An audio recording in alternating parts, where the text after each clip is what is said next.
Bom dia, pessoal, beleza? Meu nome é Bully, mecânico da ABC Pneus, Ilha do Governador, Rio de Janeiro. Fica localizado na Ilha do Governador, na Estrada do Galeão, número 1198. O vídeo de hoje, pessoal, é um Sandero 2021. Aí o cliente veio para trocar pneu. Aí quando eu fui trocar o pneu, eu percebi, pessoal, que tem um desgaste muito acentuado.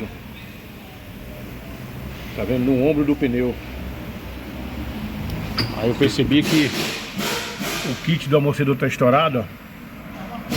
E o lado de lá tá com folga na canela do amortecedor.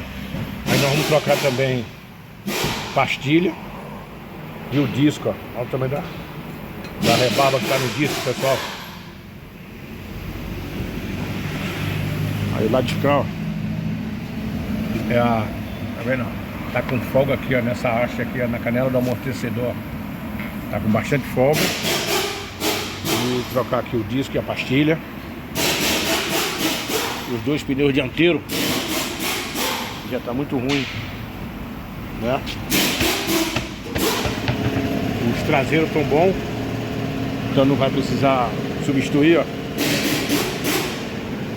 Os traseiros estão ótimos.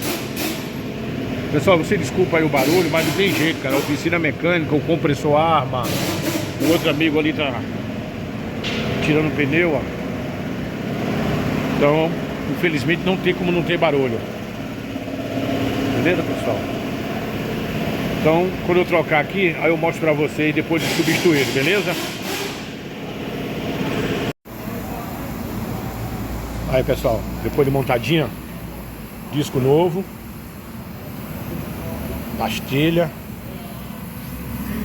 o kit com amortecedor Caiaba, um ótimo amortecedor, uma ótima marca, tá? Pneu Goodyear, tá vendo? Goodyear Eagle Sport 2. Pneu, ó, 22ª semana 2023.